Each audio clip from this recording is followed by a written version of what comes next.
বছর আগে আমি ওখানে বলেছি যে সম লিঙ্গের প্রতি যৌন আকর্ষণ যারা বোধ করে তাদেরকে একটা আলাদা দেশ দিয়ে দিলেই কেল্লা ফতে,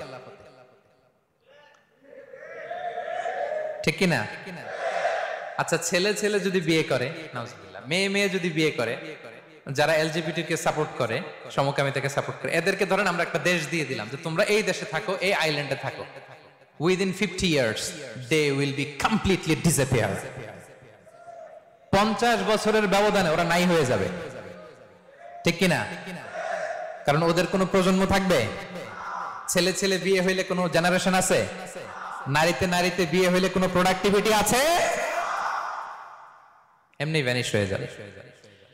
তাহলে এই শয়তানের অশ্লীলতার যে এজেন্ডার নিউ ভার্সন হচ্ছে এলজিবিটি কিউ নামের বিকৃত যৌনাচার, এটা যখন পৃথিবীর সব ধর্ম অপোজ করতে শুরু করেছে, নতুন যে লেটেস্ট ভার্সন আসছে সেটার নাম হচ্ছে ট্রান্সজেন্ডারিজম।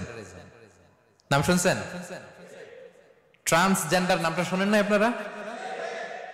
এই যে আমাদের বাংলাদেশে আমাদের শরীফ থেকে শরীফ ভাই তো পেয়ে গেছে, এটা নিয়ে তো আমি স্ট্যাটাস দিছি, ওইটা তো জাতীয় দৈনিকগুলোতে কভার হয়েছে, গোটা দেশে ব্যাপক শেয়ার হয়েছে, আলেম ওলামারা প্রতিবাদ জানিয়েছে, সচেতন মা বাবারা কনসার্ন হয়েছে, শিক্ষা মন্ত্রণালয় এটা নিয়ে ব্রিফিং করতে বাধ্য হয়েছে, সাময়িকভাবে এগুলো সব সরায় নিতে বাধ্য হয়েছে।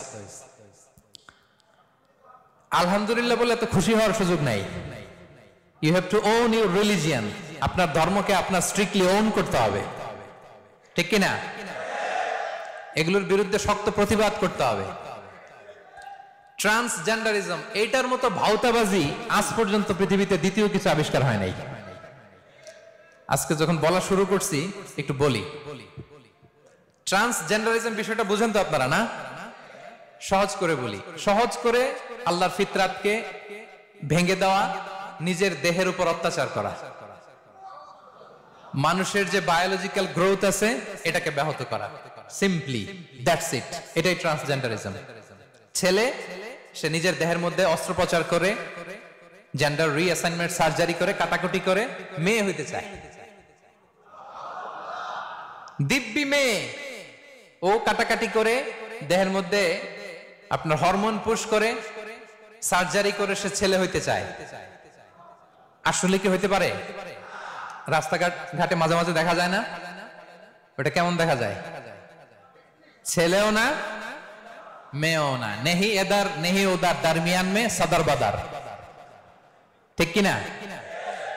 প্রিয় ভাইরা, আল্লাহর দেয়া ফিতরাতকে ধ্বংস করার সবচেয়ে জঘন্যতম বর্তমান সময়ের প্রচেষ্টা হচ্ছে ট্রান্সজেন্ডারিজম। এটা কোত্থেকে আসলো আমি একটু হিস্ট্রিটা আপনাদেরকে বলি।